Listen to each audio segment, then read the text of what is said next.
right, I will call the meeting to order. Please join me in the Pledge of Allegiance. Pledge allegiance to the flag of the United States of America and to the republic for which it stands, one nation, under God, indivisible, with liberty and justice for all. Can I get a motion to approve the agenda? I'll make a motion to approve the agenda. I second. Got a motion by Councilmember Mock and a second by Councilmember Welch. Any further discussion? All those in favor say aye.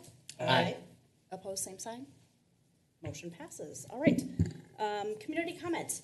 If you're here tonight for anything that is not on our agenda, this would apply to you, and this would be your time to speak.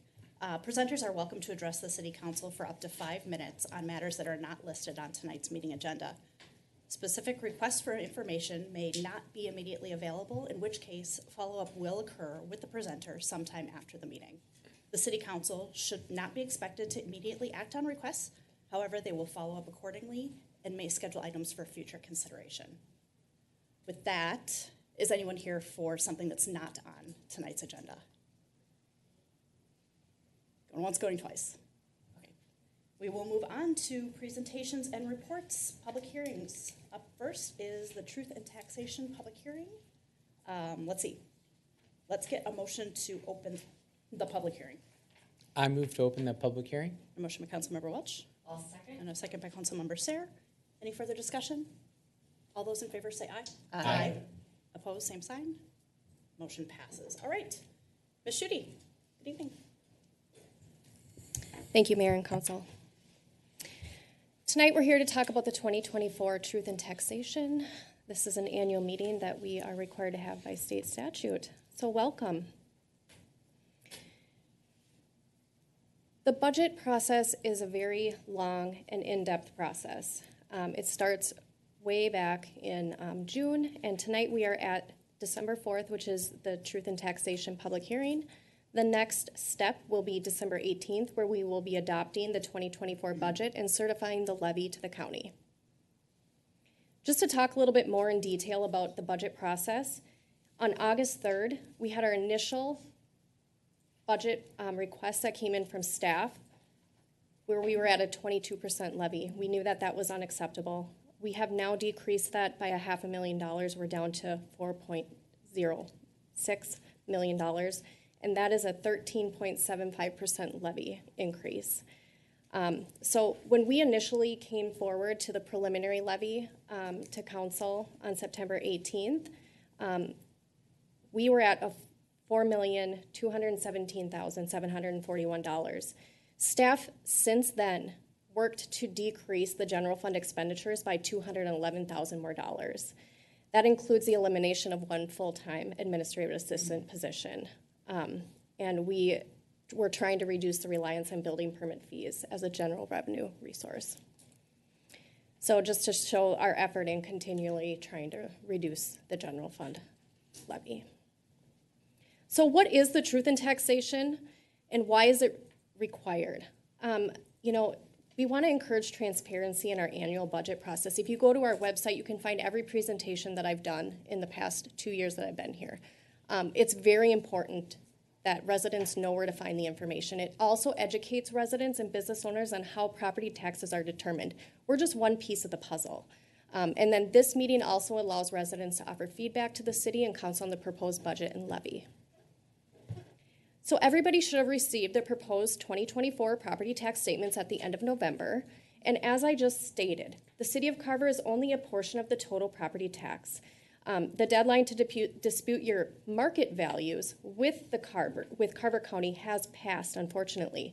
But as you can see, the second line there, as highlighted in red, is the city of Carver's portion. There is also Carver County, there's a school district, and then there's any other sort of special taxing districts. At the top is always the estimated market value, whether they're residential homestead or non-homestead, and that just falls into some calculation whether they will be reduced at all. It's all a calculation. Let's talk a little bit about home valuations in the city of Carver. They vary. The city of Carver residents may see home valuation increases around 4%. Some maybe saw none. Some maybe saw more than that. It depends on if you made any improvements to your home, it is all determined by the Carver County assessor. This is only an average, and some may see more, some may see less. And assessment increases do not always directly correlate to higher property taxes. However, if you do have questions, I encourage you to please contact the Carver County assessor, Ryan Johnson. His information is right there for you. Now you might be asking, why am I putting this slide up here? Carver residents pay zero in franchise fees. And what are franchise fees? Franchise fees are a hidden item on certain kind of utility bills that you get, Metronet, Comcast, XL Energy. And what that is cities will collect those revenues, and it's a revenue item. Some cities collect hundreds of thousands of dollars on their income statements or their revenues from Metronet, Comcast, and whatever. So we are one of, what is up there, 3 cities in Carver County that do not collect franchise fees from their residents. So that is something that I just wanted to point out tonight. Now, market value data. This is based on 2023 assessed values. There's always a year lag in the market value assess. So the market change this year was about 4.5%. New construction value added about 6% of market value. So the total change in 23 for residential was 11%. So the total for residential, commercial, and apartments in the city of Carver was 11%. That's 42 million. And here's a graph just to kind of show how the city of Carver, new residential, this is just new residential construction value add over the last few years. You can see 2022 was a really strong year of new construction. And then going back to 2016. Let's talk about the general fund revenue rundown. Where do we get our money? What kind of revenues do we take in besides property taxes? Local government aid. Local government aid is an amount of money that we receive from the state that is not always guaranteed. Local government aid for 2023 was $121,000, and we're having an increase this year. It's all, again, a formula that the state comes up with. This year we're receiving $209,000. This, again, not guaranteed. The state could come one day and say, you're not getting this money anymore. Public safety aid. This is a one-time aid for cities from the 2023 Omnibus Bill Act. This is a specific use. It must be used to provide public safety. There's very many things that it can be used for, but there's specific things it cannot be used for. Building permit revenue. The city of Carver takes in building permit revenue from the homes that they build. So we charge people for building permits. We did decrease this revenue just to stay with the market trends that are happening in right now in the city. So right now we're estimating about $575,000 in building permit revenue for next year. And then rural fire contracts. We take in a small amount of money because our fire department helps out the townships near us. This is just another way to look at it. We're estimating revenues of around $4 million. $2.7 million of that is from property taxes. Building permits, you can see as it goes down. Local government aid, and then we have a very small amount from facilities, fees, and licenses.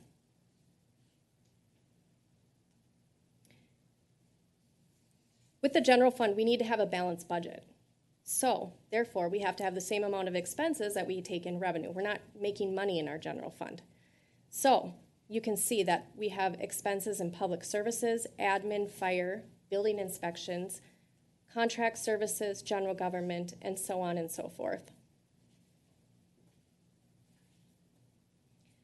I will highlight some of our general fund expenditures, and I'll explain what they are, some of the larger ones that maybe residents don't know about.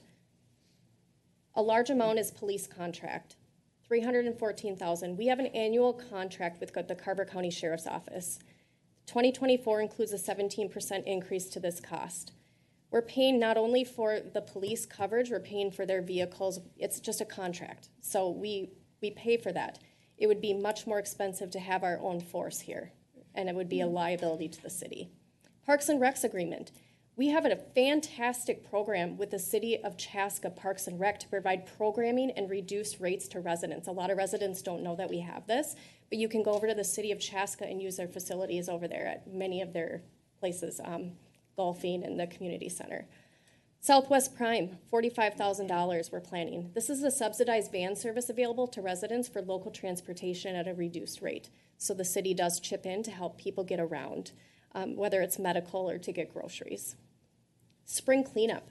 The City of Carver offers residents an annual citywide cleanup day so that they can place their, quote, junk curbside and have contracted waste hauler come and pick it up once a year. It's a great option for people to start just getting rid of that stuff.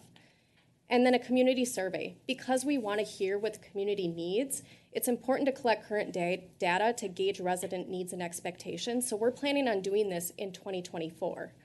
We haven't done it since 2020.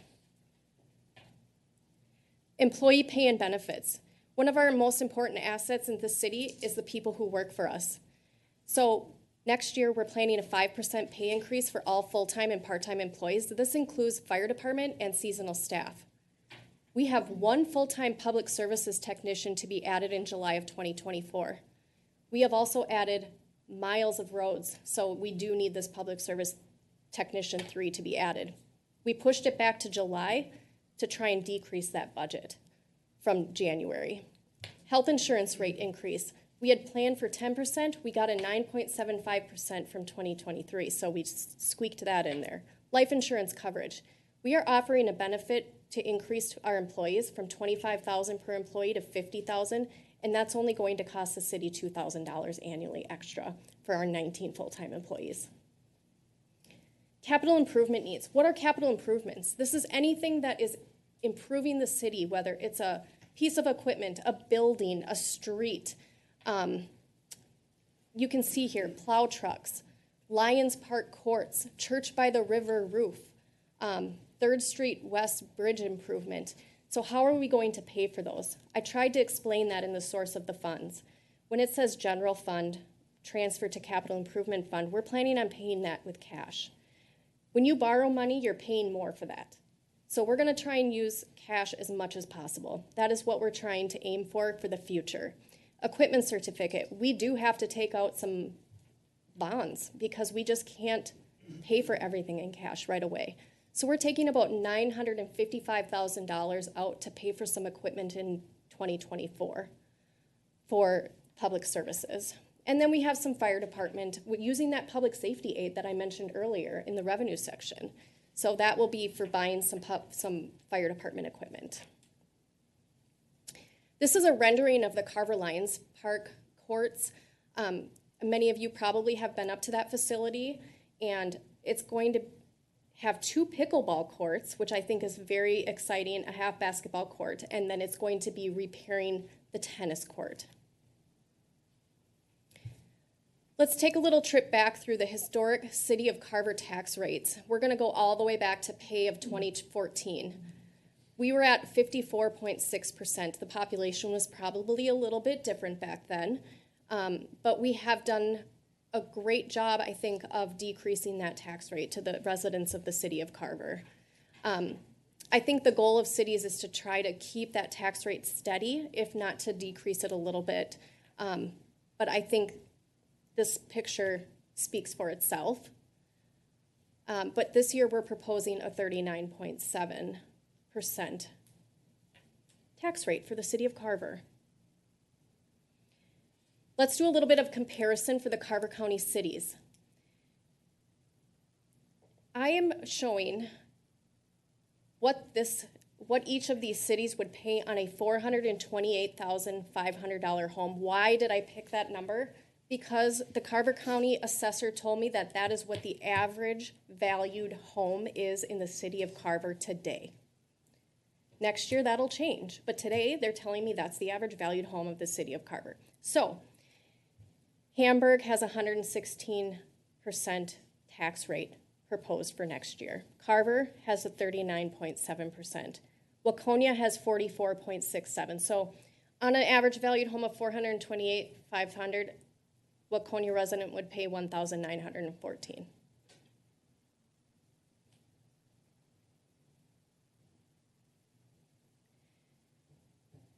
The city of Carver has peer cities. We try to pick benchmark cities of same size, same tax capacity, same budget, similar, but not necessarily in Carver County. So I did the same thing here. I said, what are our peer cities going to pay on an estimated tax on a 428,500 home? So again, Jordan, 56%. Waconia's in there. Corcoran, Delano, 41.31. And so you can see so on and so forth. Every city has a different story. They're in different forms of development. They're in different stages of their growth. But here you can see. Because people can't help but compare themselves to others. So here. 2024 debt service preview. So one portion of our overall levy is the debt service preview. We had to borrow money at some point to get to where we are. In this building, we had to borrow money to sit in here. So here is our total debt service levy from 2020. We were at 1.1 million, and we're at 1.2 we are going to owe in 2024. Now, debt has decreased for 2 consecutive years due to the reduction in bond obligations. So our debt has been slowly decreasing. Now, I mentioned that we are going to be taking out $955,000 in an equipment certificate. So in 2025, that is going to go up a little bit because we are going to start owing some of that money back. But in 2022, you can see that jumped way up. I think, we want to have a goal of keeping that debt service at a constant rate, and that is going to be the goal of the city. Street maintenance and levy payment management plan. If you've been following along in the city, this is the year 3 of the street maintenance levy. We have $420,000 of levy planned for 2024. And what does that mean? We're going to fix up the streets. So if you've been around 6th Street, if you've driven on that, that was part of the street maintenance levy that has been going on. And so we collect money from the residents, and we dedicate that money to fixing the streets. We can't do anything else with it. We promise to put it into the streets. So what are we doing next year? This is what our plan is. We're doing a full reclamation of 4th Street. We're seal coating Kirchy, High Street, and we're mill and overlaying Groff, Gilfillan, Elm, and Sibley. So all of that is planned. Does it cost a little bit more than the $420,000? Yes, I can tell you it does. But we also get money from the state to help with that. So this is the plan for next year. And then we'll have another year for, this is just one little portion of our tax levy. So here you can see the 3 different portions of our general fund levy that makes up that 13.75%. General levy, debt service levy, and the street maintenance levy. And you can see the history going back to 2021. You can see when we implemented that street maintenance levy, and we've been dedicating it to the streets ever since.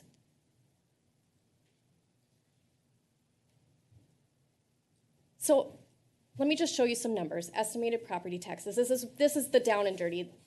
This is what everybody wants to see, right? They get their statement. They're like, how much do I owe? Let me look at this, okay? So last year, the average valued home was $410,800. Because of the way that the state of Minnesota property taxes does their calculation, this particular home got this homestead exclusion of $268. Once you get up over $413,000, that exclusion goes away. I told you everything's a calculation. So, sorry, no homestead exclusion this year. So you don't get any reduction. And then my calculation goes on, and you see that last year we had 37% property tax, for the city of Carver. This year it's 39%. And so this particular person's estimated property taxes increased by $165 annually this year on the average valued home.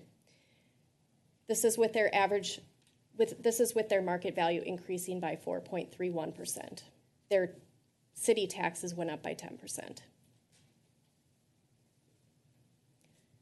So let's look at some more houses, some more values. And as I said before, every house tells a different story. You can see some decreased in value, and you're probably wondering the same reason I am. Why? I don't know. These are actual houses that I pulled.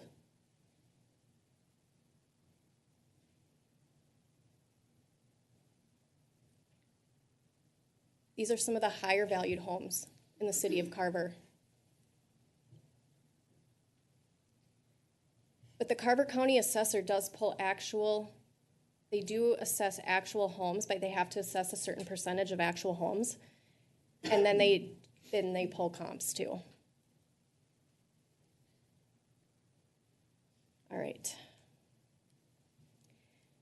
I like to put the increase in property taxes as a bill of what you would be charged on a monthly basis. And what do I mean by that? I kind of broke it up by debt, parks and maintenance, fire protection. So on our expenses, what percentage of that would be charged, on your monthly bill? So for this person, the average valued home, an estimated $1,702 per year, what would it cost per month? So for debt, $30. If you think about it, fire protection, you're paying $18 a month. Police protection, $8 a month. You get your cell phone and you're like, cool, I got a cell phone. But here, people don't think about fire protection or plowing the streets. I mean, that's why I like to put this slide together. It's just a different way of thinking about it. People take it for granted. So I threw out a lot of numbers. If it's your first time seeing it, you might have a lot of questions, but hopefully between Brent and I, we can help answer them. I'm Lynn, the finance director, and hopefully that helps answer some of them. All right. Thank you, Lynn. All right. So now is the portion for you guys to share your feedback. Years ago, we did this truth and taxation public hearing at the same meeting that we voted on the budget. We probably started doing things differently 4 or 5 years ago, where tonight we want to hear from you. We've always wanted to hear from you. That's not the different part. But we are going to not be voting on the budget this evening. That's something that's going to be taking place at our next meeting so that we can receive the feedback and potentially make any adjustments. So with that, whoever wants to come up may come up. All I ask is that you please introduce yourself and share your address.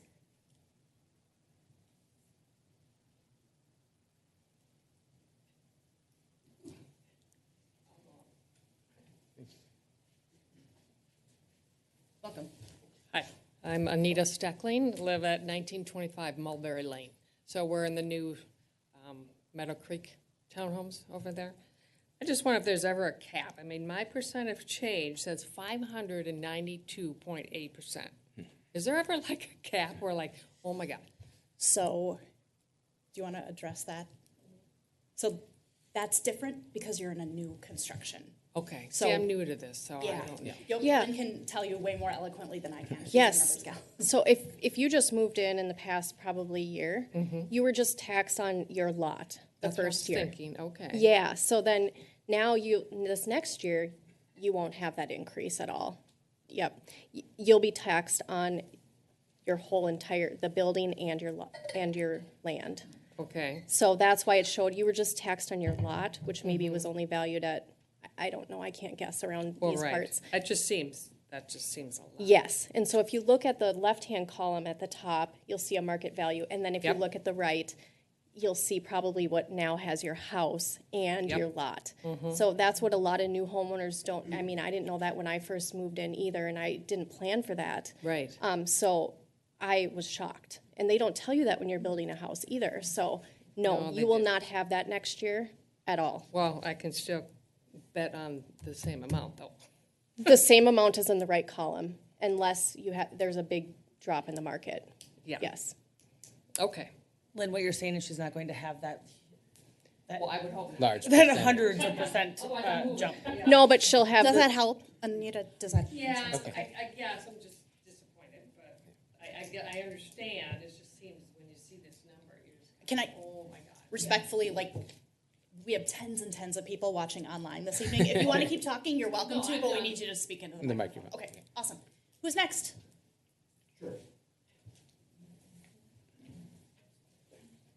Welcome. Good evening, Council. Mayor, Thank you. haven't seen you for a while. It's been a minute. Steve Kochka, 113 Crest Drive. 27.5% increase from last year. That's that's the city. I've already argued with Carver, so we'll be talking to them over the next year to get things straightened out.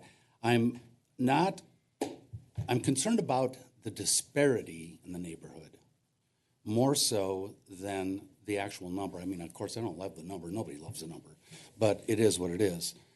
But the disparity of property taxes in that neighborhood it's kind of crazy. It's off the charts. And I'm talking about the city taxes. I'm not concerned about Carver tonight. I was worried about the school board, but I can't be in two places at once. All of the homes are cookie cutter built.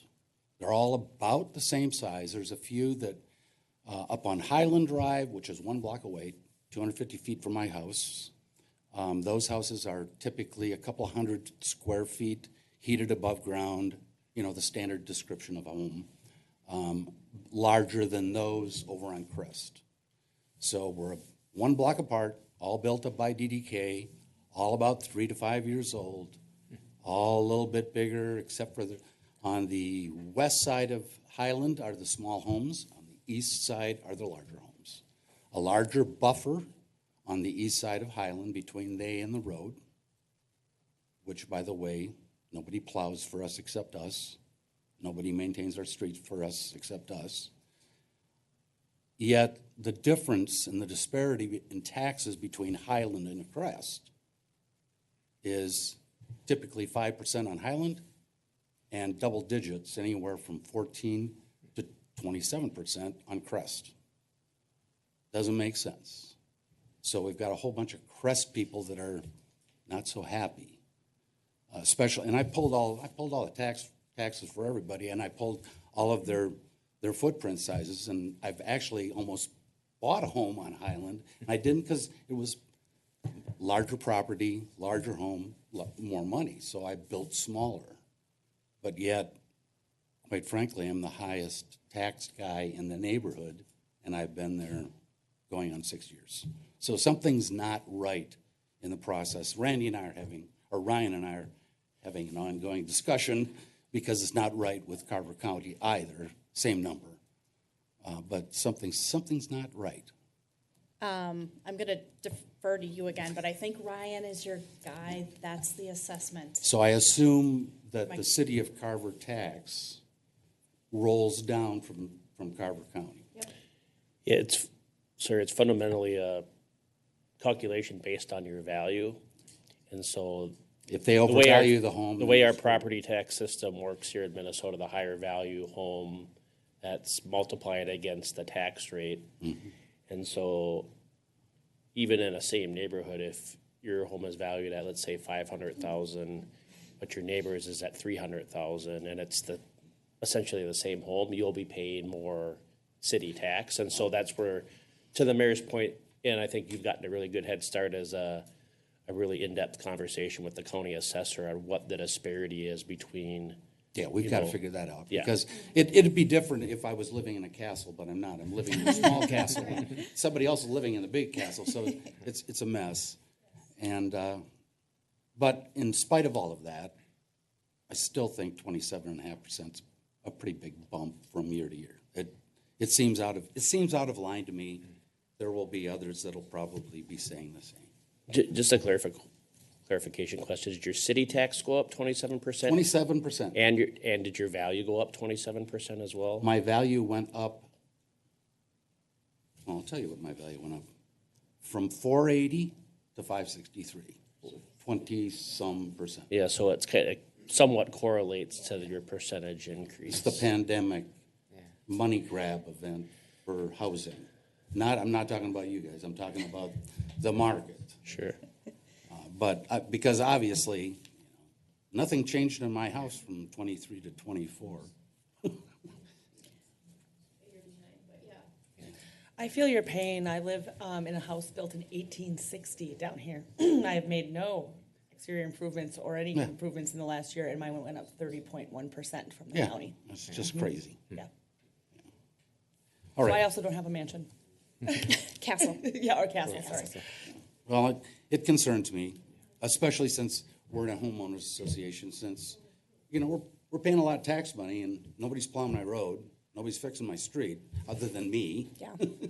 And a group of, very small group of people. And so we want to get value. I mean, you talked about a 17% increase in police protection. I live on the freeway, the Eastern Carver Freeway, Old Carver Road. It's where all the motorcycles go all summer long. All the Harleys, nice motorcycles, loud motorcycles, and crotch rockets. They go flying down that road 1,000,000 miles an hour, all the time. And you never see the sheriff parked over in that little corner, you know, trying to track anybody. I never see him. So, am I getting value is what I'm trying to say. Is I understand budgets. I've been doing budgets all my life. So I understand budgets, I understand value. I'm just not so certain I'm getting the value that I expect. That's all I got. Thank you, Steve. Thanks. Appreciate it. Next.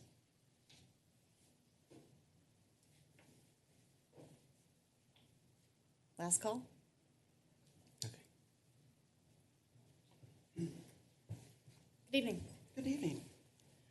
I'm Kay Brandt. I live at 1931 Birch Street, Carver. I'd like to better understand when you said it's a percent like 37 and going up to 39%. What does that exactly mean in comparison to all the new homes that are being built here? Like, how much have we grown from Carver from 2022 to 2023? Because I'm assuming you now have more people here, so you should have more tax dollars coming. And yet I didn't see any slides that talked about that.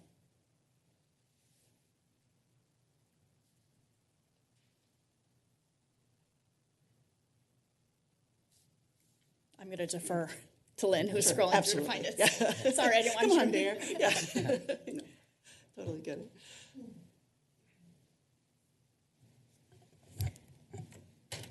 Okay, so I have a couple slides. So the new construction was 6.65%, and the market change was 4.5%. So the overall change was 11%. So how much did we grow? 6.65%? For new In growth. construction, but the overall change was 11%. And then the county gives us what our tax capacity is. So we get a number from the county for what our tax capacity is. What is our total, like, tax, you know, that we can spread among everybody? I'm not doing good at explaining this. Yeah, can you throw it to the tax rate schedule? So I'll rely a little bit on my history here. Yep, so in 2014, the city was approximately, I would say like 4,000 people. And so 2023, we're about 6,000, so about a third, right, growth? Yeah. But I would offer, like, for me at least, it makes more sense to look at it from a big perspective over 10 years. It's kind of like, you know, my kids are 13 and 17, and to see them grow over time, I can notice it, but from day to day, I can't. And so I would offer that same thing from year to year. You probably, and others might not see the significant difference, but I have been around a little bit to know that, like, back in 2014, there was quite a heavy commentary in the community about the city of Carver having the highest taxes in the state. And I would say, like, highest is all relative based on your own personal experience. And, you know, to Mr. Is it Kachka's point, it's kind of all relative on, like, am I finding value? I think people, for the most part, if they feel like they're getting value, they're willing to pay based on that value. And so I'm not sure if you're experiencing the same as the other resident did, where you went from a land to land and home. I had a partial land and home. Yeah, and so that is significant. But I'm not concerned so much about my property Sure. value as I am about controlling how much you're asking for each year. Sure. Because if you looked at one of the slides in 2022 and what you wanted versus 23, what you wanted, and 24, what you wanted, it's growing exponentially. And Well- I've seen slides that you had in your deck that we haven't seen tonight, but are in the deck, that kind of show that number. Sure, like the amount of dollars is going up. Considerably. Yes, considerably, kind of based on an analogy that we've used is as your family grows, Right. the grocery bill is gonna get higher. It's a matter of then making sure that you and others find value in that. But it's growing faster. From 22 to 23, it was only so much percent, but from 23 to 24, it's a lot more. Sure, So agreed. that's why I'm wondering how much more people do we have to help share that? Sure, burden? so the city's projection on population at the end of the decade is 10,300, and the city council's established a policy via their strategic plan to not have the tax rate increase anymore by numerically 3% every year. So there are certain cost containment procedures, but ultimately, feedback like yours and others, I think is very impactful to the council. I mean, this is a great slide. It was a 6.86% increase from 22 to 23, but this time you want to go to 13.75% increase. That's double the amount. So just I don't make that kind of salary that gets to double that amount. Sure. But yet I'll be paying it in property taxes. Sure, and that gets back to that value proposition that Right. you and Well- the community have to make. So as Lynn had mentioned, there's some less reliance on debt. So the street maintenance fund went up by 100,000. The general fund revenues for building permits went down by about 125,000. The local government aid that Ms. Schutte talked about is not being dedicated towards operations because it's an unsustainable or an unreliable source of revenue. So there's, I would say multiple things can be true. Your concerns are very valid on that increase. Yeah, going And from that's 3.8 to 4.381. right. Quite a And bit. so like giving that feedback to the council and having them take that in with, what you believe the right call is part of the process. So thank you for participating. Yeah.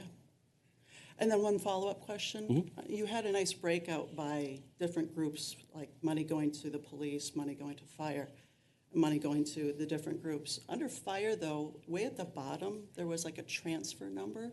What exactly is that transfer number when you have like 250 or 300,000? Again, it's in your slide deck. That was in the Yep. agenda. I think Lynn's getting to Capital it here. transfer? Yeah, I think that's what it was. Yep. What is that? So that is, we're transferring it to, No, it's more than that, though. If you get all the way to your fire details. here? It's not even a slide I saw tonight, but it's in the deck. Well, the same deck that's on here is in the packet, so, But you have like an Excel spreadsheet. Oh, so you looked at the budget. So any kind of transfers that are mentioned, if it's, like if it's a capital transfer, it means that we're transferring it for any kind of equipment that's, then I can hear you fine. we're transferring it for any kind of equipment that's been planned in the long-term plan. Okay, And so we do long-term planning, and if it's planned capital, then we have to transfer it from the operating out to the capital. It's just a fund, it's a accounting. okay. the piece that's in the fire, so we have to show it as a revenue in, expenditure out, so we got the public safety aid. So the public safety aid comes in as a revenue, that 280,000 or whatever it is, but then it's being pushed out as an expenditure, so that's why it looks like a Okay. kind of an outlier there. Okay, that was on the bottom. Yep. Okay, thank you. Thank you. Thank you. Are there any other public comments?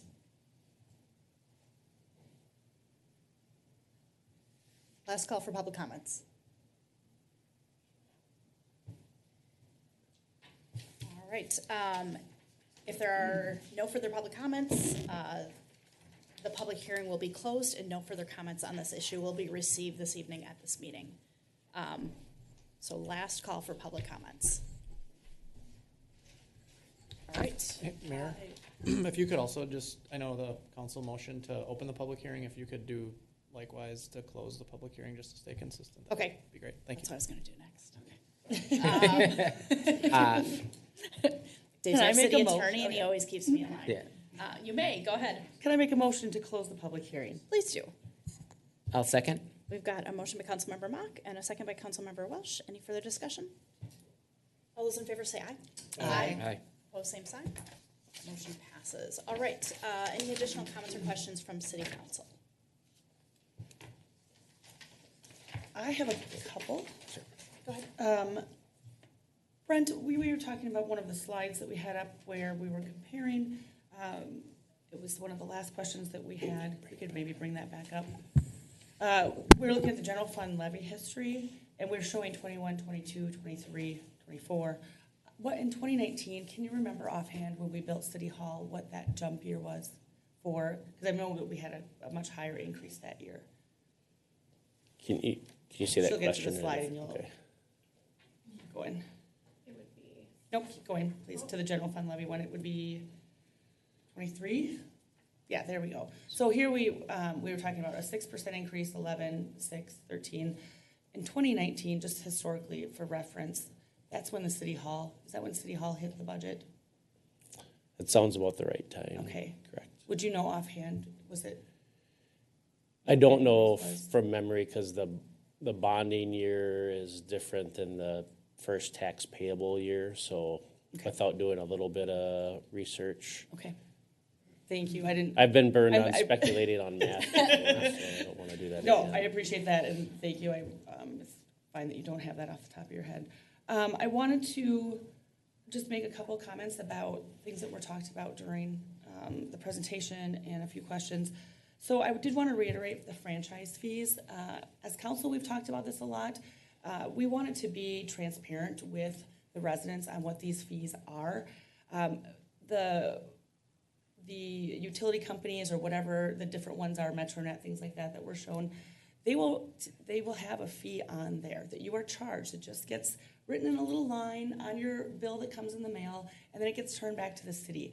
We, as a council, felt that that was not appropriate to have funds coming or taken out and being paid by you to, in my opinion, to be kind of sneakily given back to the city. Why would we not want the residents of Carver to know what they're being charged and to not have it hidden on a utility fee? So when you look at Chaska or some of these other cities who are bringing in millions of dollars, the taxpayer is still paying that. It just comes back to the city in a different way, hidden on one of your utility bills. So we decided not to go that route and to stay transparent with our taxing with the residents. Do you mind if I jump on that topic? Please go for it. So I distinctly remember that. We decided that I guess the three of us are the three remaining members who were on council at the time, but it was one of our last in-person meetings in 2020. And we had a very open public process because we were very much considering franchise fees. And it was going to go towards our street maintenance fund. We, at that point, decided to instead levy for it because what we heard resoundingly from the community is a tax by any other name is still a tax. So that's why we have this slide in there. You guys being Carver residents may not know what franchise fees are, but talk to your friends in Chanhassen, Chaska, Cologne, Norwood, Young America, Victoria, Waconia, Hamburger, or Watertown, or really Maple Grove or a number of communities in the Twin Cities, in the state probably, and there are a number of charges that are added to their cable bill, their electric bill, their gas bill. What else am I missing? That's probably about it. But I always use the example, one of our neighboring communities not so many years ago received what was the same amount of our annual budget in franchise fees. So our budget was $4 million, and I'm just throwing these numbers out for round. They made $4 million in franchise fees that year. So there's a tremendous amount of revenue that's brought in through those. This is a community that is multiple times larger than us in transparency, but just to provide a little bit more background on that. And really, when it's revenue, it is actually a tax that you're paying that is coming back. So it's not that they made widgets and sold some widgets, and Right. now we're making revenue from that. Yeah.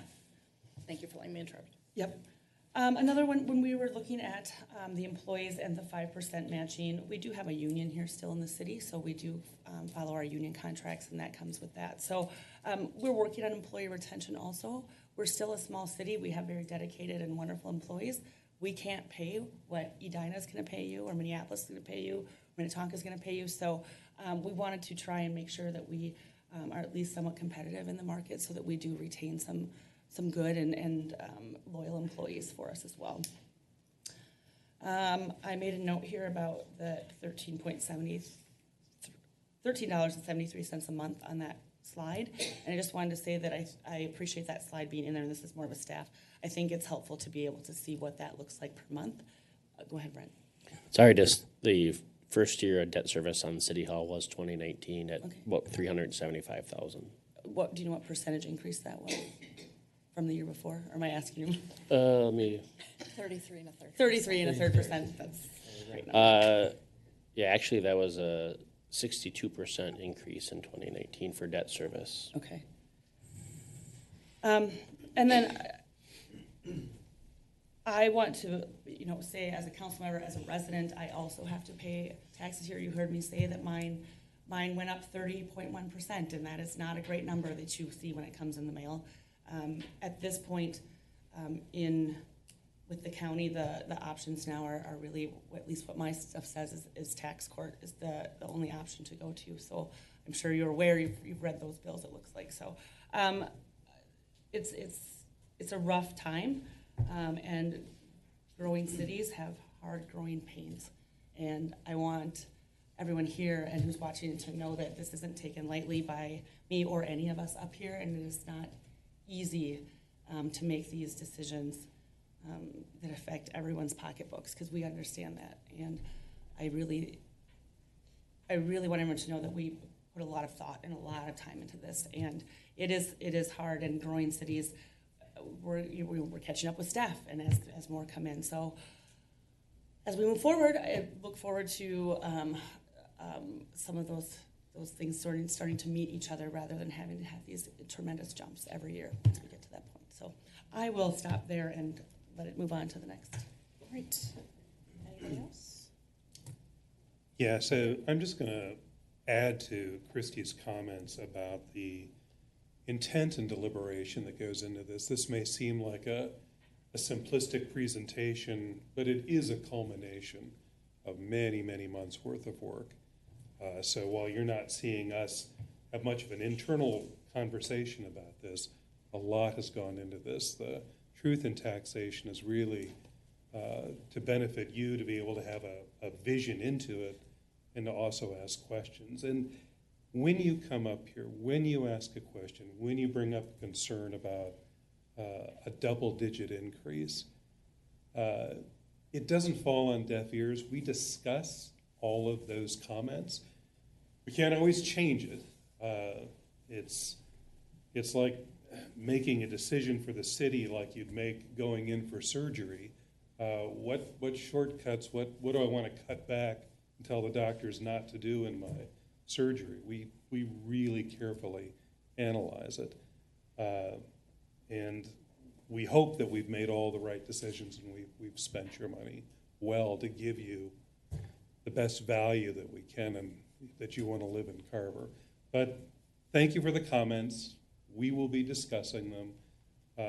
And that thought will go into the next year's cycle as well, what we got back from citizens. So keep bringing that forward to council. If you're not participating with the city through one of the boards or through city council or in a meeting, send an email, make a call. All of our numbers are published, so you can reach out to us. That's it. Thank you for coming and participating. Just kind of same comments as Councilmember Mock and Councilmember Pershman. Yeah, I think August or July, we've been studying this, not just looking, but studying, and then we have time to think about it, come back 2 weeks later, typically for a work session to ask questions. So I am proud that we're really transparent about where the money comes from, what do we borrow, what are we working towards to be able to afford paying cash, going more towards that. And Also, just thanks for those that came, and I do want to just clarify that if somebody has comments, what is the best way, or if somebody wasn't able to be here in person, would you just say, go to the website on the report of concern, or like Mr. Pershman said, all of our email addresses and phone numbers are on the city's website too. I can't really think of, is there really one better source, or? No, there's. Lynn did share hers. Yeah, you can connect with Lynn, you can Okay. connect with me, anyone with the council will all get it accumulated and presented. So that would be my big thing. If there's something that you think of later, or if there's somebody that wasn't able to attend, we do want to hear from you. So thank you. Yeah, I joined in October, so I'm filling in here, filling out the rest of her term. So I didn't have a lot of input on the initial budget, but even just since I've gone on here, the staff has worked very hard to reduce the expenses, right? Just 2 weeks ago, we reduced the estimate for new housing just to be conservative, to make sure we didn't, predict more houses being built and plan that into the budget, and then, the following year have a deficit, right? Because if you project 30 new houses, you only get 10 built, well, you don't have that extra revenue. So I think staff's done a great job of just trying to be, conservative and diligent with everyone's money. I think, again, everyone's mentioned we're all Carver residents. I all pay taxes as well. And then again, with the franchise fees that Christy brought up and the mayor, right? That's a hidden tax that many people in those other cities don't notice they're paying.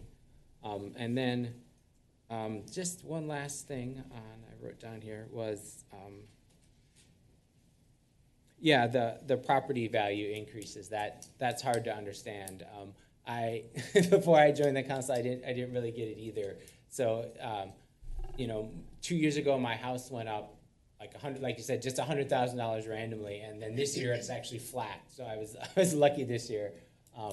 But again, we thank you for coming. We thank you for your comments, and like I said, we're trying to do the best with your money and be responsible. That's all I have. First of all, thank you all for being here tonight. It's a Monday night. You've been here for close to an hour. I appreciate you coming out on a cold Minnesota evening. This is the most folks that we've had here in a long time, so it's good to see you and get your feedback, because one of the biggest bummers for me is so much of what we do seems like it happens in a vacuum. I would say 9 times out of 10, probably 25 out of the 26 meetings we have each year, there's almost nobody in the audience. So appreciate you guys being here. Just a few things that I wanted to call out. The community survey was called out as one of the items that we are going to be doing this year that's new and different. For me, we did our first one of those 4 or 5 years ago, and I was really on the fence about doing it. Do we want to spend this kind of money figuring out what folks think? And I spoke to some colleagues in Chaska who do it regularly, and they said it's really great. We did it, and we got such great data. Like I said, oftentimes we don't get a lot of feedback from folks. And if you look at what happens on the community pages of Facebook, you'd think that we're doing everything wrong. So it's good to get a statistically sound survey where we can get feedback from residents on questions that cover a wide variety of topics. Tax rate. One of our strategic goals as part of our strategic planning that we did earlier this year was to keep the tax rate within 3% every year. So we have done that with the tax rate this year. Street maintenance, that's another thing that can get out of hand really quickly, and we talked about it in the context of franchise fees. You don't have to go any further than St. Paul to see what happens when you don't pay attention to your streets for the long term. So we have a plan.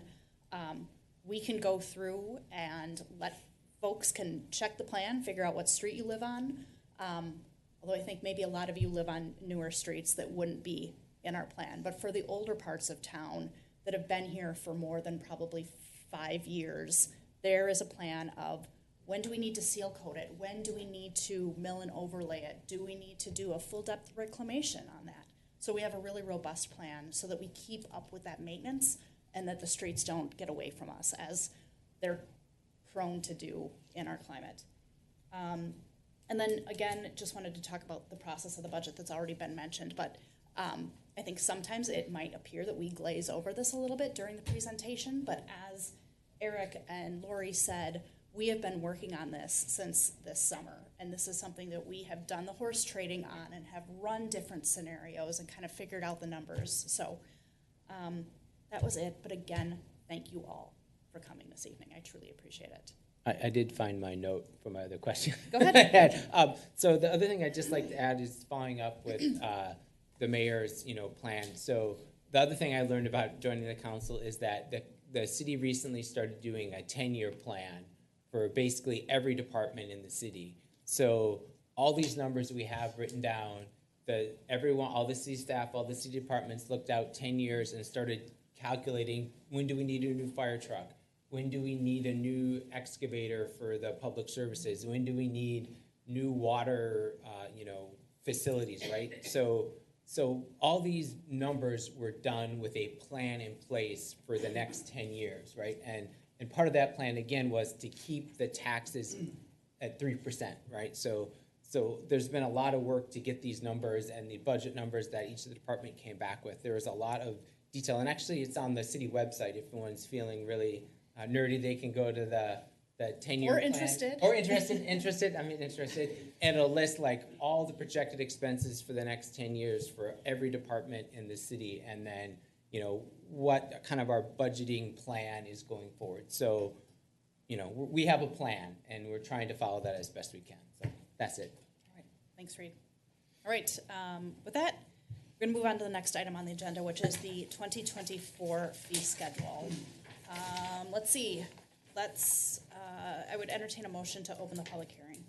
I move to open the public hearing. Motion by Councilmember Welch. And I will second it.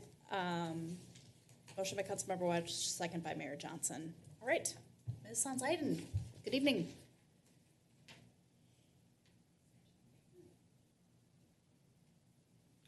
Thank you, Mayor and Council. Yes, as you mentioned, we are here tonight to take a look at the proposed changes to the 2024 fee schedule. And if you remember, at our last council meeting, scheduled on the work session, was a review of the proposed changes. And the city council at that time provided some feedback that has now been incorporated into the final proposal that you see in the packet tonight. I do have a paper copy of the fee schedule for the council, so it might be easier to look through the changes, but there were some specific things that were added or requested by the city council. So we have added a park shelter cancellation fee. We have decided to list the actual prices of the meters, including labor, rather than, if you remember last time, we had cost on there. And we decided to do that just to help avoid confusion and also provide some more transparency. And I'm going to show you those numbers, and then I'll ask Chad to answer any questions if you have further questions on that. There were some meter parts and some labor that we decided needed to be deleted off of there, so you'll see that as well. And then updated the administrative staff time for large events. That was basically not included in the last one, so you'll see that change. Otherwise, everything else remained the same. And also, after we go through just those changes, I have a few slides on those changes I want to show you. After that, I'm going to have Finance Director Schutte is going to cover some additional slides with regard to utility rates that tie back into the long-term financial plan. So she'll cover a few slides on that. And then once the public hearing is closed, your action tonight would be then, if you agree with everything, to adopt the ordinance and the resolution for the final fee schedule. So with that being said, the first one there, we talked about the damage to the facility rental procedure. That was nothing new. The park shelter rental cancellation fee is the new one that was added there. This is the change that I mentioned where under the water meter charges we had cost indicated, and I know that the council had a lot of discussion and a lot of questions on that. So I would ask for, if you have any questions on that, I'll have Chad respond to those. I do, Vicki, if I may. Yes, absolutely. So I appreciate putting the numbers in there. Thank you. I think that that's transparency and won't lead to any questions. Right. However, and I know that this is a little bit inverse of what I said at the last meeting, but you mentioned that there is sometimes some, I don't know if volatility is the word, but changes in the prices of these meters and this equipment. Correct.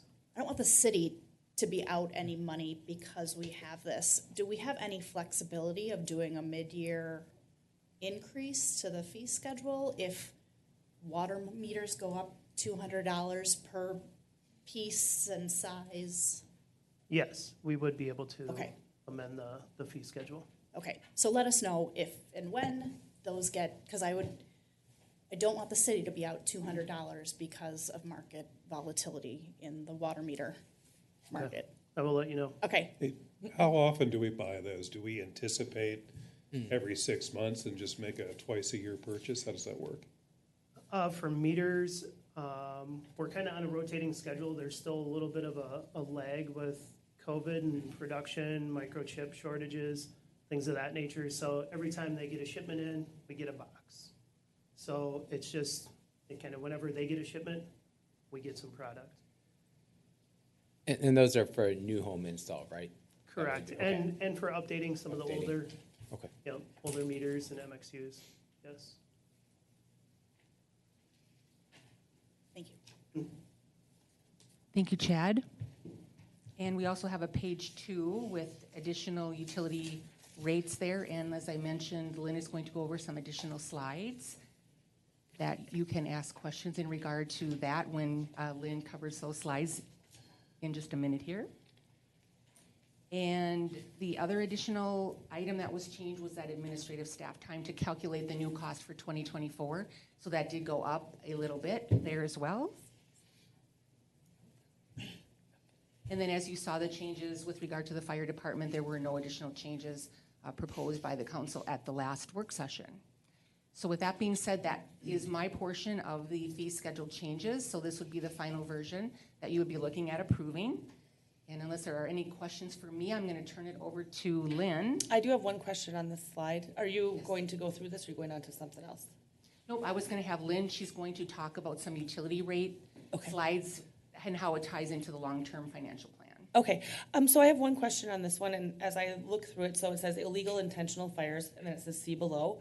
I don't know that it looks quite clear that you're not going to get charged for this if you call 911 and the fire truck comes out to your house. So I don't know if there's some wording that we can put in here, because once the motor vehicle accident is there and that line moves up, although it says see below, each of these truck deployment charges have their own line item, and to me it looks a little bit confusing. I don't want it to come back and say, oh my gosh, the city of Carver is charging if you called 911 to have a fire truck come to your home. So I'm not sure if there's some wording that we can make that more Yeah, clear. what if it just said truck deployment charges for illegal and intentional fires?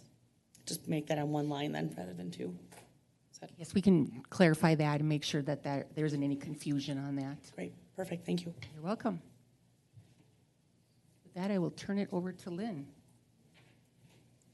All right, I'm going to be reviewing the 2024 proposed utility rates. So for 2024, I'm going to be reviewing the usage charges. These are the charges that you'll see on your monthly bill. And these charges were determined on our long-term financial plan. Excuse me. These were determined to support operations of the water, sewer, and storm operations. So for water, we're looking at a 3% increase. Sewer, 3%, and storm, we're looking at a $6 flat residential fee. We've been behind the 8 ball on this one for a few years for the storm water. So for water, our tier 1 is increasing to $4.95, and you can see so on and so forth. The water testing fee is staying flat. The sanitary sewer is increasing to $8.15. And then, as I said, the storm water for residential is going from $10.84 to $16.84. Side.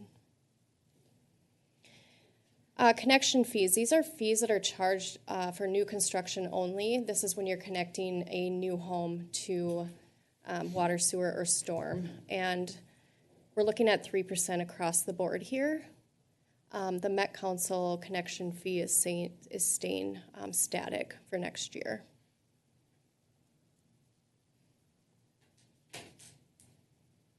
And then I did propose a few utility bill examples with the rates at different gallons used. And then this is with not a seasonal sewer usage. And so as you know, we charge a seasonal sewer usage during the summer months, because people tend to use more water when they're watering their lawns or gardens during the summer. So I did an actual water and sewer at the same rate. So for 2,000 gallons in 2023, somebody's bill was $49.12.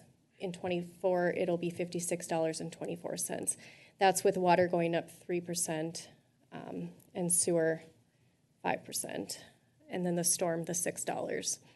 If we look at the 5,000 gallons used, this person's bill will go from $87.28 to $95.54. If you go over the 5,000 gallons and you get into that tier 2 of charges, if you go up to 20,000 gallons, anything over the 10,000 gallon rate is where you get into that tier 3, where you're being charged over $9 per 1,000 gallons. We get a lot of phone calls at the city of Carver during the summertime because people don't know why their bill is so high. It's that third tier. We're in a water conservation method we use by charging that higher tier to try and get people to save water. So if you look at that 20,000 gallons used, our proposed for 2023, this individual will be charged $350, whereas in 2023 they were only charged $335. So that being said, with the different categories, water, sewer, and storm, they're each going up by different percentages. The total monthly bill increases will range from 4% to 14%, depending on the level of water usage and types of water that are being used in the different homes. Lynn, when you talked about the tiered system, Yeah. is it correct that that's a requirement from the DNR? No, this is what we use here. Yep. So every city is different. Some charge out water 0 to 10,000 gallons. We do it 0 to 5, and Okay. yeah. Oh, I always thought that was a requirement from the DNR. Nope. Next slide, please. So again, as I said in my previous presentation, we all like to compare ourselves to others, even though I tell my children not to do that. But this slide shows 8,000 gallons of monthly residential usage. And this is for the 2023. I don't have the 24. Obviously, I don't know what other cities are charging. And I apologize if this is kind of small to see, but you can go online and check this out. But the different colors are for the different types of water, sewer, and storm. And you can see where Carver falls on an 8,000 gallon. And as I said before, everybody charges out differently. So some charge one tier, 0 to 10,000. They might charge it 0 to 20,000. We just so happen to charge our first lowest tier at 0 to 5,000. We charge $4.81. Somebody might charge $2.80, but then their next tier might be higher. So every city, different story. But these are, like I said, the comparison for 8,000 gallons. Next slide, please. I did a higher bill too, so this would be like if you're watering maybe in the summertime just a little bit, maybe a family of 3 watering their lawn in the summer. Again, you can see Carver, we're at the top, but we're pushing for that water conservation, but we're below Delano, we're above Jordan. Probably, on social media, we're the most expensive water in the world. So next slide, please. All right, I think that's it. All right. This is also a public hearing, so if there are any public comments, you are welcome to come forward now.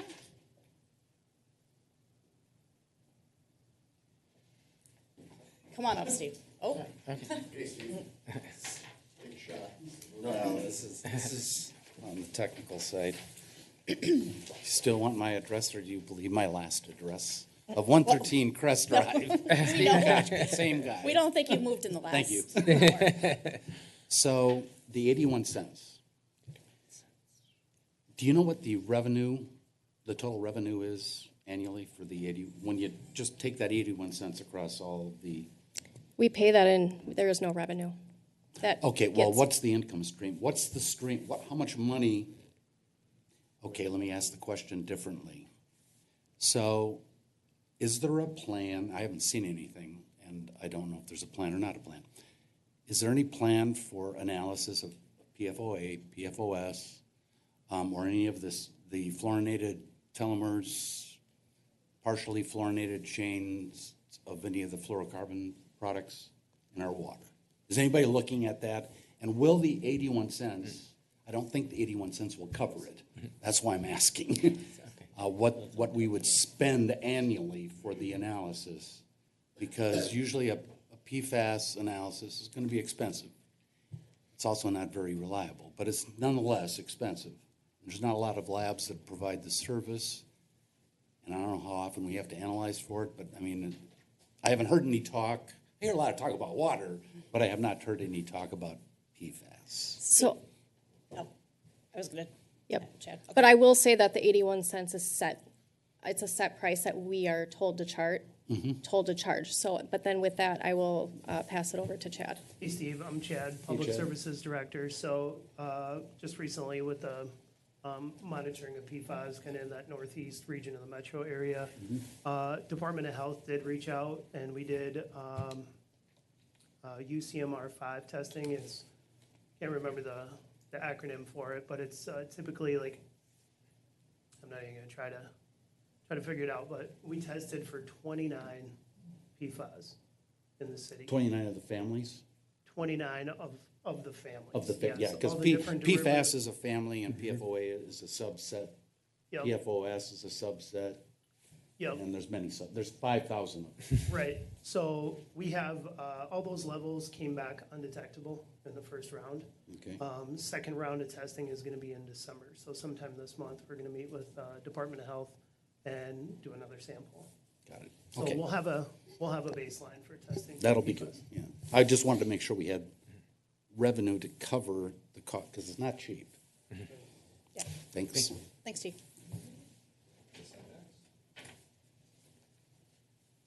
Welcome. Hi, I'm Scott Doherty. I'm at 107 Crest Drive, just up from Steve. He's kind of noisy. I'm a brand new resident of Carver. I moved from Victoria, but I've been in Carver County for 30 years. So I saw a slide up there trying to understand our increases and a comment about our peer groups and matching us up to peer groups. Again, I'm brand new, but I'm looking at the slide with fresh eyes. We're not doing very well. It doesn't seem like we're doing very well. Water, I was kind of surprised by it. I moved in and I got a water bill for $300 some, and I started to laugh because I'm going, I don't live here. I just got here. When I saw the rates, I went, okay, so we're using a strategy to be punitive if you use too much water, or a conservation methodology. I have a question: is it working? Does it cause people to use less water?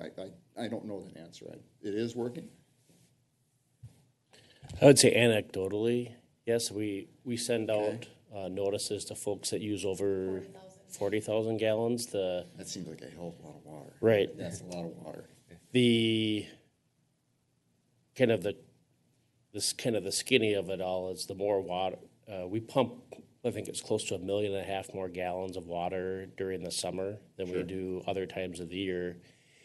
And when the engineering team, the public services team plan for what we need to do to treat water, we have to plan for that maximum daily load or pumping schedule. And so as we're growing, we're frankly seeing the need to have to build another water treatment plant towards probably the early part of the next decade. Future expense due to growth. So part of the fees are related to that and trying to purchase part of that plant in cash, but part of it is like if let's just say that number was cut in half, it's kind of a self-fulfilling prophecy where all of a sudden that need for that new water treatment plant, instead of it being in 2031, would probably be in 2026, and we wouldn't have the cash available. And so at some point when we're fully built out, let's say like a city of Chanhassen that has all their water treatment plants built, the debt's paid for, at some point that rate will go down. But if you say Chanhassen is a full-time professional, they've already got all their degrees, we're probably still junior or senior in high school, and we're still kind of working to get all our, things in order and kind of growing into our body, if you will. So we're just at that point. Victoria is ahead of us, but if you go points west, the city of Cologne is kind of working on a kind of a huge challenge where they have to come up with, I think at last check it was like a $20 million sanitary sewer plant.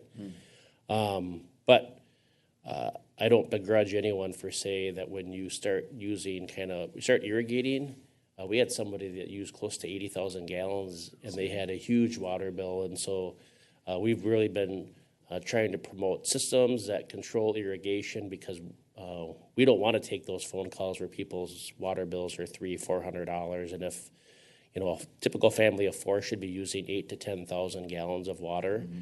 If someone's getting into that $300-400 range, we want to talk about strategies. So if you or others know of folks that are irrigating to that extent and they're challenged by that bill, we'd like to talk to you about strategies to help bring that down. I think I've discovered what it is, but it's before I was living there. We had purchased a home and we weren't there. So I think the irrigation was running. I don't know, but I have no ability to contest it. I mean, I wasn't there. So you talked earlier about evolution of each city within Carver County, and they're all in varying stages of development. They're all in certain places. We seem to be at the top on a lot of the expense and percentage. And many of our peers that you compared with are much lower. Where are we developmentally I came from Victoria. They seem to be performing better.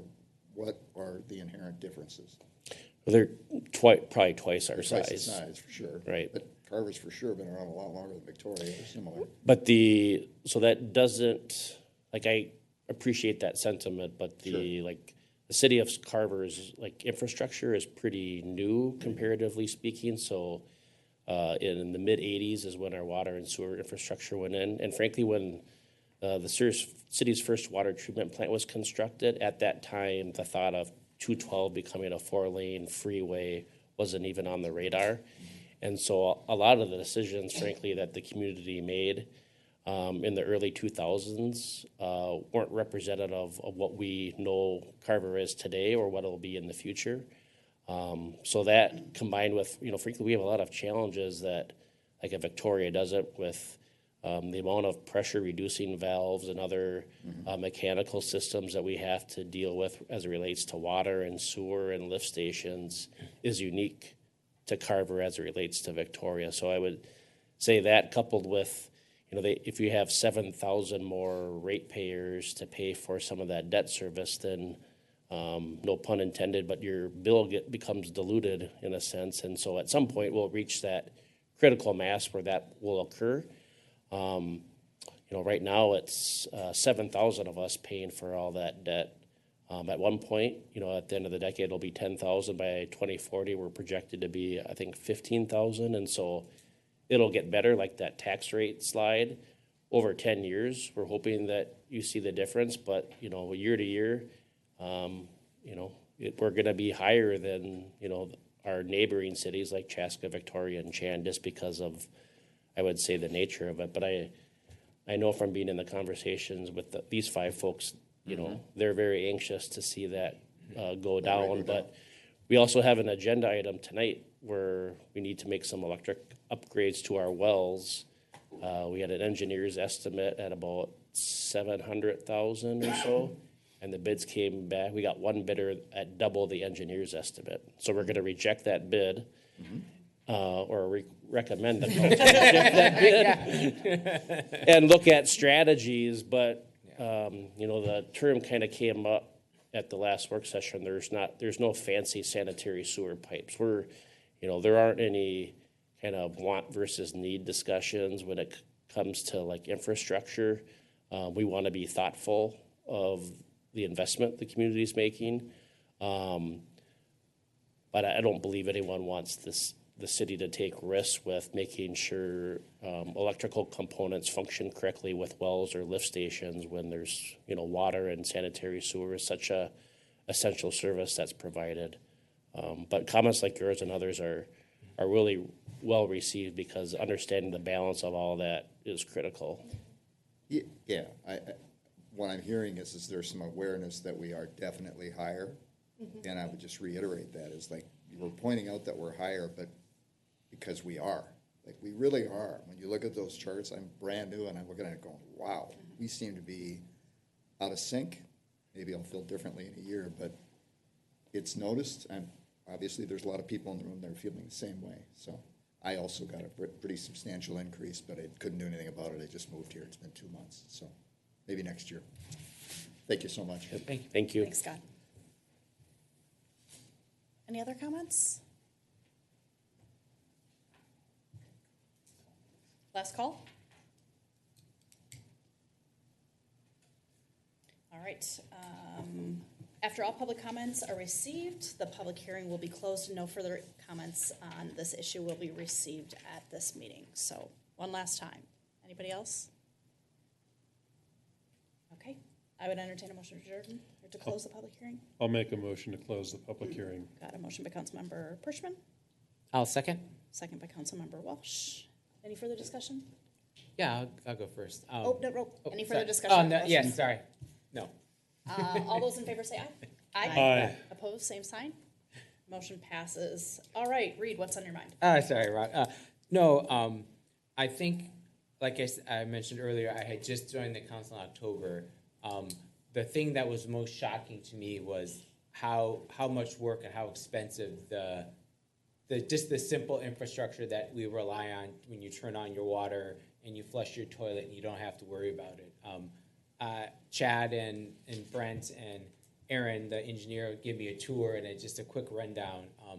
So it was just totally eye-opening, just the amount of stuff you need to make sure everything works. And when people just turn their water on, they just take it for granted that water's going to come out, right?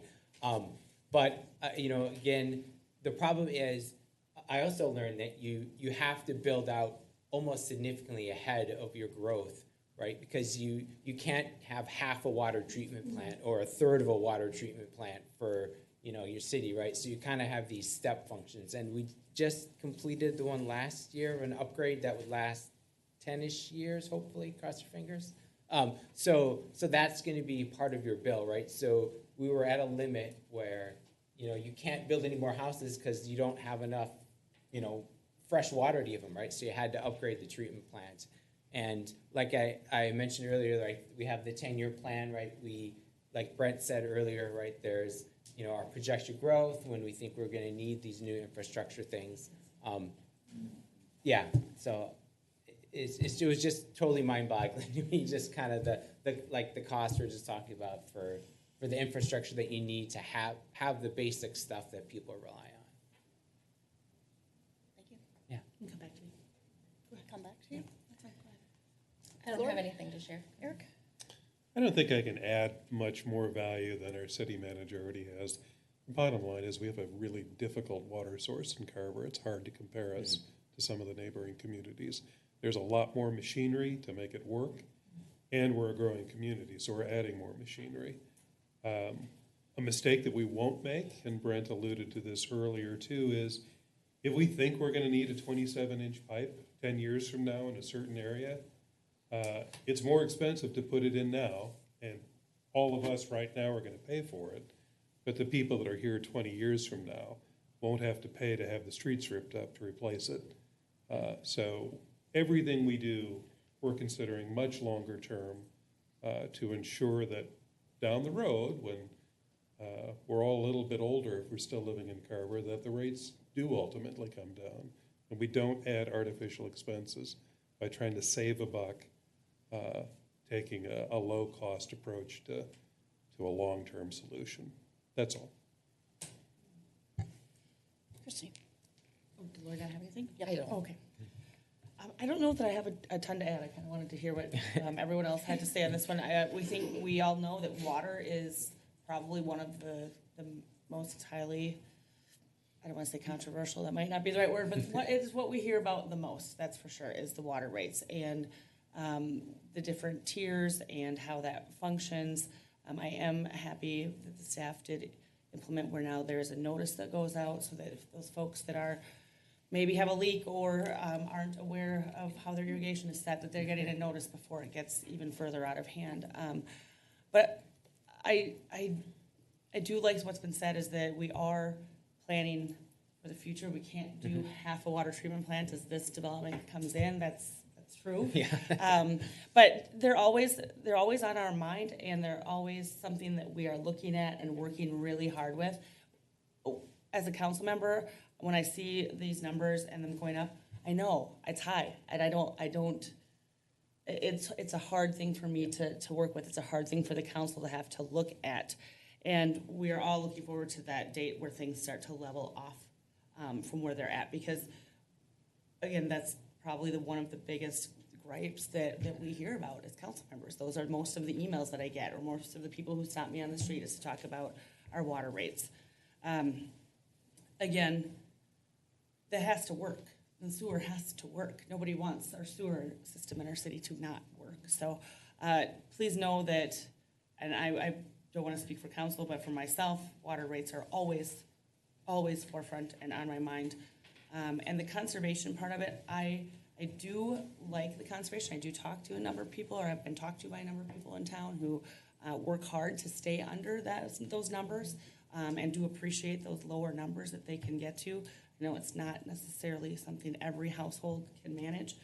I only have one detailed question that I wanted to have clarified. So when we're looking at the proposed 2024 utility rates, can you give a little background on why that storm residential, that $6 came into play? Just for the community understanding of why we had 3%, and then a $6 upcharge. Sure. So each of those, water, sewer, and storm, are separated into different funds. So the enterprise funds, they're different than the general funds. So they collect revenue, and then we have expenses. So we do have to make some money so that we can pay for things. The storm hasn't been making money. So we needed to increase a rate in order so that we could actually pay our debt service in that fund. So we'd made some improvements a few years ago, and our debt service payments are more than what we were pulling in for revenue. So when you say we aren't making money, so I want to clarify that term, though. We are actually in a deficit. We're in a We've been running deficit. a deficit on that. Yes, for the past 2 or 3 years, we've been running a deficit. And so we're pulling from our fund balance. And so we're not able to do, any capital improvements for storm without being in a problematic situation. Thank you. I wanted that to be something that we talked about here tonight. So that's all I have then. I'll jump in on, so another interesting fact I learned is that the stormwater, that's the like rainfall, right? That's not the sewer part, Chad and Aaron, right? Okay. Correct. Yeah. So that's all, like, all the infrastructure for the ponds to make sure that we have to follow the DNR regulations for EPA and Minnesota Pollution Control, so that when you have rain and new development, that when all that, fertilizer or street stuff washes into the sewer system, right, there's got to be requirements for collection, right? So this is the specific money is dedicated for those, holding ponds and upgrades and stuff. And again, it's a large capital intensive, paying a guy with a steam shovel to dig a hole and fix a giant pipe, right? It costs a lot of money. So anyway. Thank you. Yeah. I think for me, I echo Christy's comments about one of the most common emails that I get from new residents, probably much like yourself, is I just moved here from Edina, Plymouth, Eden Prairie, and I was shocked to see my water bill. Because, right, when you're closing on a new house and you're trying to figure out, especially if you're building and all the decisions that you need to make for that, at least in my experience, I didn't call around and ask what the water rate was in the city of Carver before we moved out here almost 14 years ago. For perspective, and I think Brent went into this a little bit, but we're a little over 6,000 residents, so I think we're 6,500-ish residents right now. Those cities, let's see, Edina had 6,000 residents in 1935, Plymouth had 6,000 residents in 1945, and Eden Prairie had 6,000 residents in 1965. So that's when they were in their growth phases. They're now largely built out communities. We are definitely still in our growth phase. And spending money on the water system is not my favorite thing to do. It's not a super sexy investment. But when we don't have water, or if we have issues with our water plant, then there are big troubles in our community. So what we're doing is we are making the investments into our system to ensure that when we need that next water treatment plant, that we've got the money, that we're ready, and that we don't have to have huge rate increases. Years before, well, when Christy and I were both first elected in 2017, there had been a number of years where there weren't any increases in the water treatment or in the water rates. And that was a detriment because we had to play catch up, and that was a really, really painful process. So I think the decisions that we're making, the decisions are guided by fact. They're all in our long-term financial plan. I invite all of you guys to take a look at that if you're interested. You know, we talk about someday seeing our rates level off. It's not in the next 10 years in our long-term financial plan. So I don't want to make you that promise because based on the data that we're seeing, we still have investments to make in our infrastructure. And as much as I don't like delivering this message, it's not something I like hearing either, but that's the reality of living in a small but growing community. So I think that is it for me. Again, thank you all for coming here and being part of this process. It's good to hear from you. It's good to hear perspectives. And we just like seeing people at our meetings. So thank you.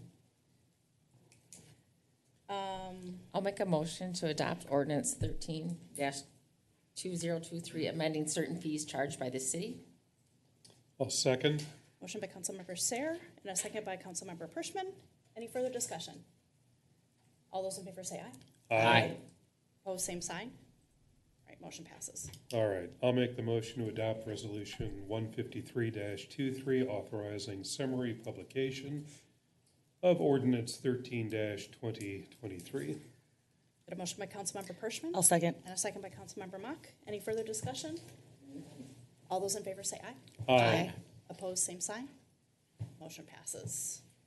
All right, up next is the consent agenda.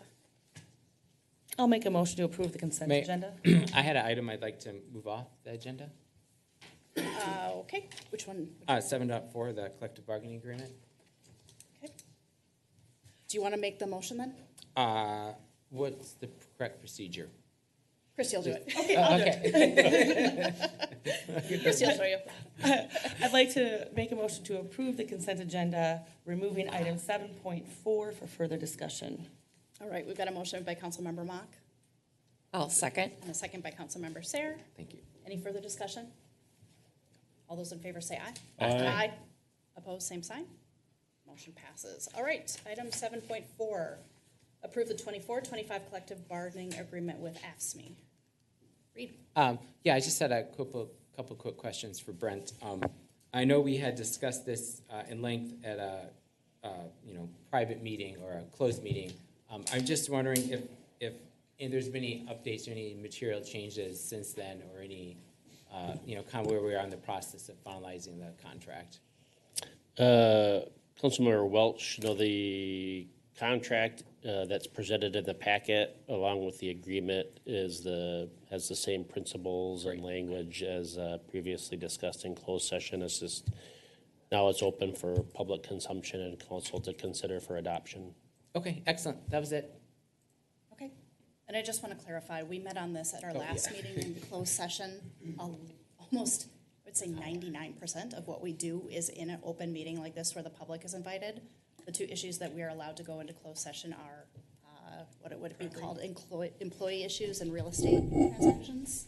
Yes, generally. There's a couple other exceptions, but those Okay. are the primary ones Well- that we use in Carver. So, Correct. Yep. because it fell under that employee umbrella, and we were discussing the union agreement, that's why we had a closed session. So we go into closed session at least once a year to do Mr. Merrick's review, but then there are occasional other times like this that we do that. So just a heads up for that. Okay, then Reed, you would. I move to approve the. Yep, I move to approve 7.4, approve the 2024-25 collective bargaining agreement with AFSCME.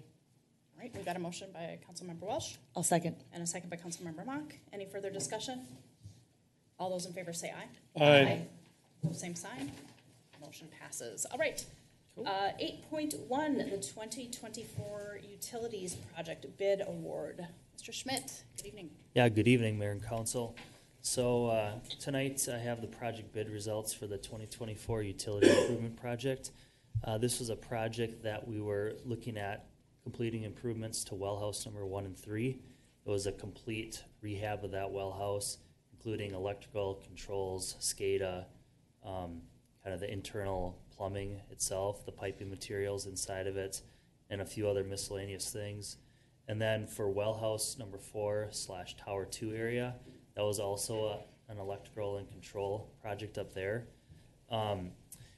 We got interesting bid results. So we opened bids on November 28th, and we only received one bid, and it was from Municipal Builders Incorporated, and the amount was $1,293,300.00. That was significantly higher than what our engineer's estimate was.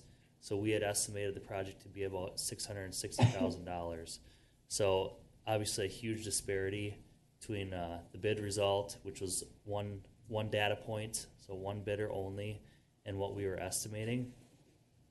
From a funding perspective, we had estimated $750,000 in the long-term financial plan for 2024. Last time council reviewed this, you also allocated or preserved another $100,000 within the 2025 long-term plan when we see that iteration. So a total of $850,000. So that's a disparity of about $450,000. So significant increase in what we were planning for. Working with Ms. Schutte, the finance director, bonding would be necessary to continue moving this project forward into construction. So it's our recommendation from staff that we kind of go back to the drawing board on this one. Being, again, as there was just one bid, I don't feel that it's a representative sample. That's really necessarily the price of what the project could cost. So what I would like to do is kind of go back, review the project with Chad and the rest of the team, and see if there's any scope adjustments that we could make. I'm not guaranteeing that the project cost is going to be coming down significantly, but just having that one bid result just doesn't make me feel comfortable recommending to you that we should move forward at this time. So again, I'd like to take a little bit of time, go back, review it, consider any modifications we'd like to make, and then come back to you here in early 2024 with another package that we'd like to put out to bid. So that is where we're at, and be happy to answer any questions. Aaron, is this typically a bad time of year to have a bid process? I'm not sure that I remember us doing anything like this before. So what we were trying to do is we were trying to bid it as soon as we could, because the lead time on these equipments is so significant right now. So like for the control panels, we're looking at a year lag time. So it's just what we were trying to do is bid it as soon as we could, so we get the clock started on getting the equipment ordered by the contractor. So, I called a couple other contractors that had pulled plans, and there wasn't really, I didn't pick up on any like weird nuances to the project or to the bid documents that like turned them off to bidding it. One contractor did say it just didn't work out timing wise, just due to the holiday around Thanksgiving. So usually I don't get too worked up about that. If contractors are really eager to bid it, they're probably going to do it. So I try not to like guess and play that game. But unfortunately, this time we only got one, and it wasn't a great number. So I think it's probably in the city's best interest to try this one again. So. Okay. Any other questions? So I think that kind of answers why we just got the one bid. You think it's lead time, or do you think it's just time of year, lead time to get the equipment we required? set a nice completion date. It was actually way out in I think it was May of 2025. So Okay. I set a nice completion date on the project. So I don't think that there was really a risk issue that they had to try to build into it. So I just think it was just one of those things where it just didn't quite hit right this time. It's a surprise to me. Generally, I think what we hear from you is fairly conservative, and I know on a couple of occasions the bids have come in under what you estimate. I asked a question to Brent earlier today about this, just any immediate jeopardy to the system by delaying this. So we put this out to bid again in February, March. What do we need to be cognizant of so that the wheels don't fall off while we're waiting for this to happen? Yeah. So I think the biggest issue we have right now is at well house 1 and 3, we have that fault in one of the well pumps. So that will actually kick out quite frequently, actually. So that's an issue that wasn't going to be fixed regardless of if we awarded it tonight or in 2 months. You know, we're going to have to figure out a way to get through all of next pumping season in the summer without a permanent solution there. So that's one of the things that Chad and I really got to talk about. You know, do we get a local contractor out there to try to help diagnose what's really going on with that electrical system in there? So I don't have a huge issue with waiting, you know, another month or two and putting this out again, because we have to figure out a way to get through next summer regardless. So. All right.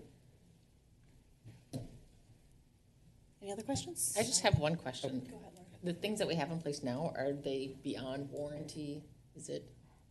Yeah, so the stuff that's at, or the items that are at well house 1 and 3, those are like from the late 80s, so they're very old now, and we can't even really get like plug-and-play replacement parts for them anymore because they're so old. So anything we would be doing to kind of keep that system limping along would be kind of a retrofit deal that wouldn't be a long-term solution. But Okay, thank you. yeah, it's all out of warranty. So Okay. So when I'm looking at what was needed to be done here, is this kind of a niche thing for a company to do? I mean, are there many companies in Minnesota? Do we have a handful of companies in Minnesota who could do this? there's plenty of capable electrical contractors in the Twin Cities that are able to do that type of work. So Okay. it's not really a niche business. It's not, okay. No. And then, so this one came from Now Then. Is that northern Minnesota? Now, where's Now Then? You know? I think it's up by like Ham Lake or Is it? West Okay. Ham Lake. Metro-ish. Yeah, somewhere. It is Metro-ish, okay. Yep. All right. Yeah, I was just curious if part of the reason we didn't get it is there's something niche about this project that maybe all contractors can't do for us. Yeah, I mean, it's going to have to be an electrical contractor most likely that would be bidding it. So just, getting them to have interest to pull plans and put in a number for it is really, I didn't suspect we were going to have an issue, to be honest with you. Okay. I thought we were going to get multiple bids and it just didn't happen, so. Okay, thanks. I guess, so the plan going forward is we're gonna just just rebid the existing contract as is and see if we get more bidders, or would we have to break it up into some, maybe treat each well house independently or something like that? Yeah. So my concern is that, at 1.3 million, they might have had a little bit of a increment in there. Who knows? Maybe they figured out that other people aren't necessarily interested in bidding it. Contractors, they kind of get senses of that kind of stuff on occasion. But my concern is that we're not going to be going from 1.3 back down to 650. So what happens if it's realistically $1 million project? So that's where I got to talk to Lynn and Chad and figure out, what's the best way to present this going forward to make the money part of it work and operations. So sure. Okay. those are the discussions that us three are going to have Okay. here over the course of the next month or so. Okay. You said we'll see this again early 2024. Do you have an idea of what? I'm hopeful that we can probably get it back to you by like the second meeting in January. Oh, okay. So Great. we'll see. We're gonna have to make some phone calls. Figure out what's going on with the equipment and all that stuff. Is it really just going through the roof that badly that it's just a new reality here, or what's going on? So I'm guessing it's probably going to be the second meeting in January or first meeting in February. So.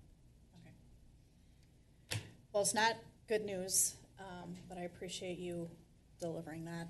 I will make a motion to reject the bid received for the 2024 utility improvement project. I'll second that. Motion by Mayor Johnson, second by Councilmember Pershman. Any further discussion? All those in favor say aye. Aye. Opposed, same sign. Motion passes. Thank Right, you. Thank you. Mr. Merrick, city manager updates? No report tonight, Council. All Thank right. you. You want to start on this side tonight, Reed?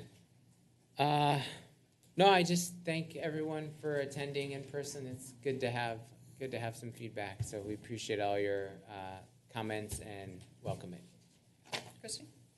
Our HPC meeting for December is canceled. I do just want to put the plug in for, we're starting to plan Soggy Bottom through the Lions Club. So that fundraiser will be taking place at the end of January on the 27th.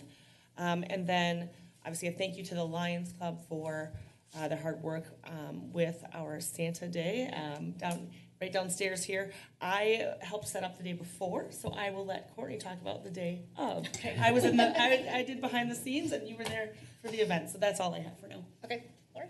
I don't have any updates today. Eric? I don't have any updates. Ooh, you always catch me off guard here. Goodness gracious. Okay, my updates. First of all, we haven't met since the weekend of, or the Monday before Thanksgiving. The Saturday following Thanksgiving, Carver on the Minnesota had a tree lighting on Saturday, November 5th, which was terrific. I always invite my friend Zach Gavin to help me do the countdown. And for those of you who weren't there, I always tell the story of the first year he was out in the crowd. And Zach is probably 6'5", 6'7". He's a very tall individual. And he just has this loud, booming voice. So the next year I asked his mom if he would want to come up and help me do the countdown. And he always loves it. And every year he just like throws his head back and just, it's really cool to see. Huge thank you for that event to not only the folks from Carver on the Minnesota, but the Carver Lions who helped decorate it. It's a little bit of a colder day to decorate the park, but they get it all done. And if you're not familiar with it, it's right across the street at Gazebo Park. And it looks lovely. Oh, and Chad, your folks did a great job getting all of the decorations on the street light poles set up too. Thank you for that. A belated congratulations. We recognized her at our last meeting, but to Brenda Efta, her last day was November 30th, so she is enjoying retirement, I assume. Last Wednesday, I participated in the Carver County Mental Health Roundtable, which was a really cool event. Started out talking about the opioid settlement money and what's going to be done with that.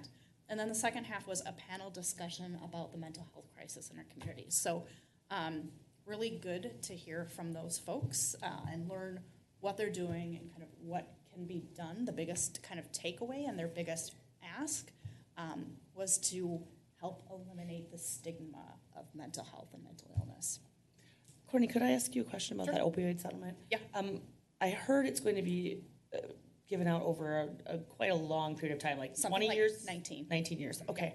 Have they mentioned any of the parameters that how cities will receive it, what it's going to be used for? So cities won't be getting it. It's going to be going out through the county, Counties, I okay. believe, which is great. Cities can do, they'll probably be doing, and they kind of like put the big asterisk on this is there's still a lot of questions to be had on this, but they do know that the counties will be getting the money. The money will be spread out, not necessarily evenly, probably a little bit more front-loaded, but over 19 years. There are a number of settlements that are a done deal, and there are a number of settlements that are still anticipated. But they actually are going to have a group of folks that's kind of their focus group who decides how the money is spent and what they focus on. They had some parameters that they shared, and I didn't take notes at the meeting, but like long-term solutions, something that's able to be sustained, focusing on where they can make an impact, kind of those kinds of like guidelines for how that money is going to be spent. But yeah, it's, let's see. So cities can participate in probably an RFP process.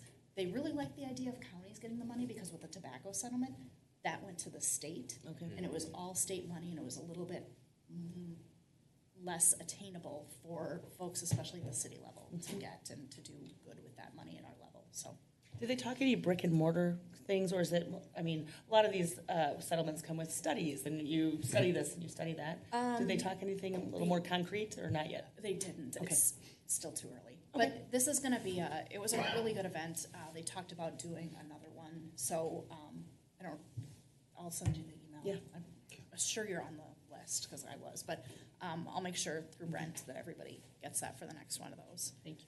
Yeah. We had a Carver County Mayor's meeting last Friday. That's always great. One part ideation and what's going on, and what did you go to the mental health thing last night, and then another part support group. So really great group. I bet we had half a dozen mayors meet at Red Bench last Friday. Carver Christmas, it was great. Santa rides down on a fire truck. I got there probably at about 2 o'clock. I always kind of attend the last half of the event, and there was a line still that was snaking around the Village Hall room downtown. So really good.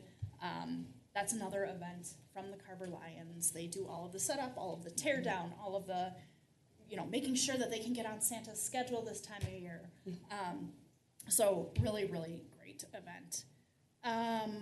The last thing that I just wanted to kind of talk about and kind of make a point, there was a a Facebook post from the city of Carver, but I know that there has been a lot of chatter on community Facebook pages. And I just want to stress that the best way, if you have an issue, if you have a question, if you have a concern, the best way to affect change and to get answers is by going through the city of Carver's appropriate and official channels. So that's our Facebook page, that's calling City Hall, that's emailing any of a number of us who are sitting up here. Brent's email is on the Facebook page. Lynn shared her contact information tonight during Truth and Taxation. I just think it's really important. We had a number of folks bring up an issue, and we're not getting any calls on it. And the amount of back and forth that I have to do of saying, will you share your contact information with me so that I can pass this along? Okay, if you don't want to share your contact information with me, put it on the Report a Concern page on the website. There are a number of different ways we can do this, but the City of Carver does not monitor community or neighborhood Facebook pages because those are closed Facebook groups. So with that, I would entertain a motion to adjourn. Make a motion to adjourn. I second. We've got a motion by Councilmember Hirschman and a second by Councilmember Welsh. Any further discussion? Oh, we don't have to do that. All in favor, say aye. Aye. Opposed? Motion passes. Good evening, everybody. Thank you. You for coming.